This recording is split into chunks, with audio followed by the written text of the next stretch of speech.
사실 노래랑 제가 만든 노래 중에서 이제 이 가사에서 많은 분들이 좀 감동을 받으시는 것 같더라고요. 마지막에 뭐가 됐든 행복하면 됐지.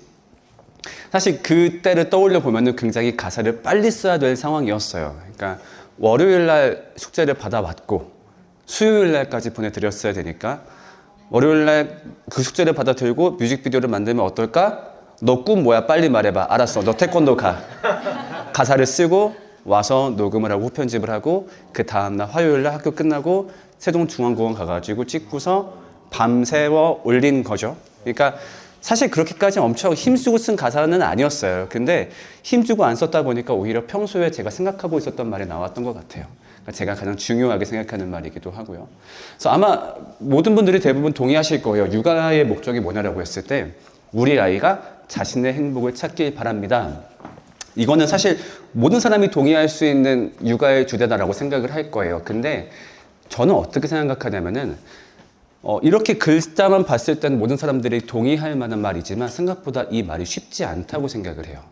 왜냐면은 이 말을 유지하기 위해서는 굉장히 많은 유혹을 이겨내야 된다고 생각이 들거든요. 이 말이 어떻게 뒤틀린 유혹이 첫 번째 있냐면은 우리 아이가 자신의 경쟁에서 이기길 바랍니다. 이렇게 생각할 유혹이 굉장히 크다고 생각이 들어요. 저는 다른 사회는 경험을 못 해봤습니다만 그래서 한국 사회라고 얘기를 할 거예요.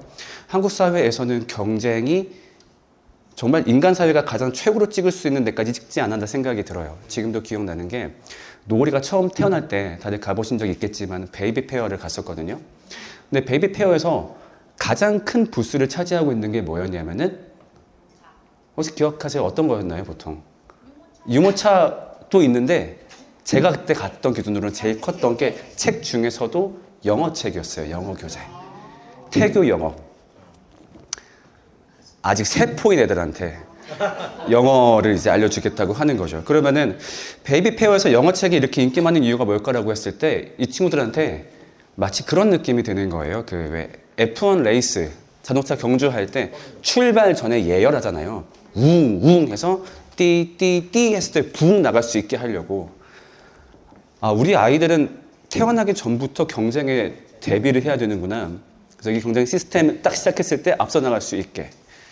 그렇게 잘한 다음에 공교육에 들어오게 되죠. 공교육에 들어오기 시작하면은 지금은 어떤지 모르겠습니다만 저희 때까지만 하더라도 억지로 성적 경쟁에 동참을 해야 되죠. 저는 여기에 동의하지 않아요. 저는 성적이 안 들어갈래요. 라는 선택지는 없어요. 그냥 그렇게 선택을 하면은 그 경쟁의 최하위점을 받게 되겠죠. 선택하지 않은 상태에서 12년간의 공교육 시스템을 이제 겪게 됩니다. 그게 끝나고 대학을 경쟁을 하고 끝나고 취업 경쟁을 하죠. 그렇게 살아왔다 보니까 모든 인생을 경쟁하고 짝지으는 것 같아요.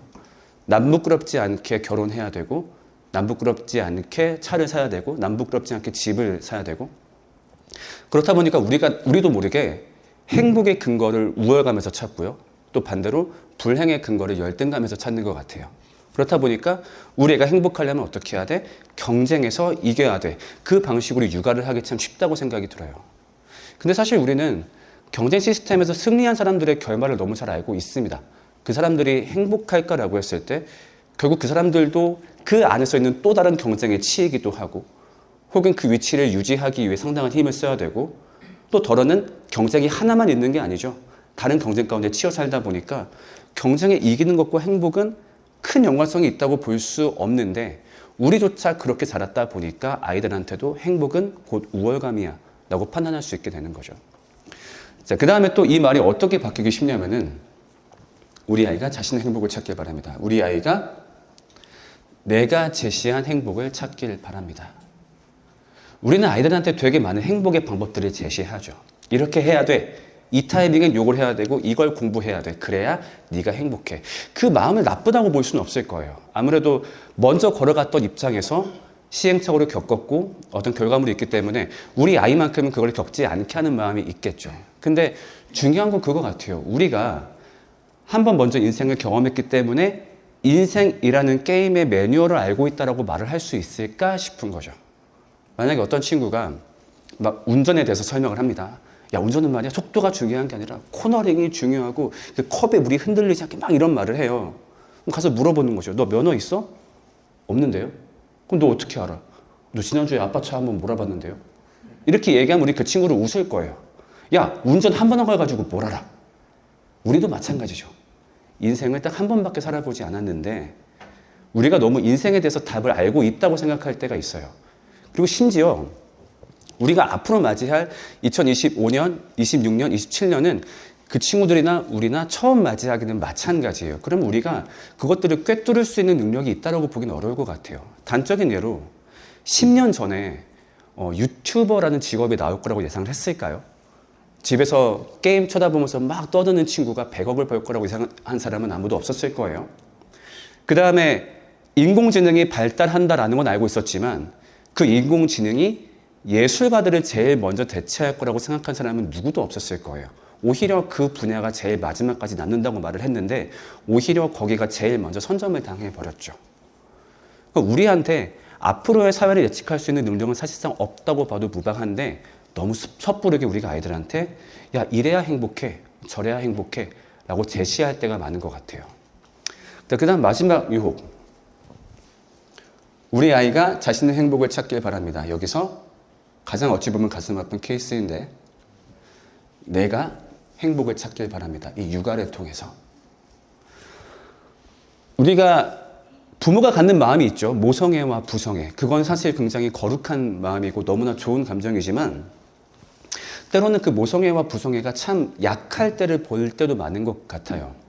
그러니까 우리가 아이들을 떠올릴 때 그런 말들을 많이 해요. 저는요, 우리 아이가 물에 빠지면 주저없이 뛰어들 수 있어요. 우리 아이가 차에 치이면 내가 대신 치일 수 있어요. 그런 말을 많이 해요.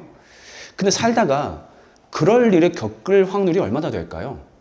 우리 아이가 물에 빠진다든가 절벽에서 예손을 붙잡고 있는다든가 아니면 우리 영화 옛날에 클리프 행어 마냥 이렇게 밧줄로 얘가 끊냐 내가 끊냐 그럴 만한 일은 거의 일어나지 않아요. 다만 매일매일 일어나는 것들은 있어요. 그러니까 물에 뛰어들 용기는 발휘할까 말까 하지만 우리가 아이한테 잘못했을 때 사과해야 될 용기는 사실 매일매일 필요하거든요. 그 다음에 아이를 위해서 막 뜨거운 물을 참을 용기는 거의 필요하지 않지만 아이를 위해서 내 감정을 참을 어떤 힘 혹은 잘못된 말을 참을 힘 그런 것들은 매일매일 요구가 돼요. 근데 우리는 너무 극적인 상황만 떠올리면서 내 안에 너무 거룩한 모성애와 부성애가 있어라고 볼 때가 있는 거죠. 근데 제가 봤을 땐 모성애와 부성애 안에도 인간의 이기심이 들어갈 수 있는 공백이 충분히 있다고 생각이 들어요. 그렇다 보니까 아이를 키우면서 실질적으로 내 이기심을 발휘하는 건데 스스로를 속이는 거죠. 아니야, 이건 너를 위한 행복이야. 하지만 사실은 나를 위한 행복일 때. 우리는 사실 육아를 통해서 상당 부분 나를 증명하고 싶어 해요. 우리 아이가 똑똑할 때 칭찬받으면 기분이 좋아요. 왜냐하면 이 친구는 내 유전자를 받았으니까요. 혹은 내 교육의 결과물이니까요. 반대로 이 친구가 뭔가 밀리고 있을 때 짜증나요. 왜냐하면 내가 자랑할 수 있는 게 하나가 없어지는 기분이 들거든요. 참 그 자랑할 것도 생각해보면 별거 아니에요. 형제 남매들 사이에서 아니면 동창들 사이에서 아니면 고만고만했던 그 친구들 사이에서 우리 애가 밀렸을 때 참 그 짜증나는 기분이 있거든요. 그래서 그거를 채우기 위해서 내 행복을 추구하고 싶어 하죠. 그리고 그 방법들로 아까 얘기했던 경쟁을 제시할 때도 있고 또 더러는 내가 어떤 특정 행복을 제시할 때가 있는 거죠. 그래서 이 모든 유혹을 다 이겨냈을 때 우리가 아까 말했던 우리 아이가 자신의 행복을 찾길 바라는 육아가 가능하다라고 생각이 들어요. 그래서 생각보다 이 문구는 굉장히 전투적이고 굉장히 희생적인 문구다라는 생각이 들어요. 겉으로 봤을 때 아름답지만 저 말을 유지하기 위해선 상당히 전투적인 마음을 지니고 내 안에 어떤 마음과 싸워야 되는구나. 그리고 때로는 내가 바라는 것들을 과감하게 포기할 혹은 내 감정들을 포기할 어떤 희생적인 마인드도 있어야 되겠구나. 그래서 정말로 아까 얘기했던 그런 육아를 저도 꿈꾸고 있습니다. 제가 완벽하게 구현했다라고 하는 건 아니고요. 저도 마찬가지로 아까 그 말이 제 지향점입니다. 그래서 정말로 우리 아이가 행복했으면 좋겠어요. 제 행복은 제 삶에서 얻어야 되는 것이고 그 다음에 어떤 제가 제시한 행복이 아니라 진짜로 자신의 행복을 찾으면 좋겠어요.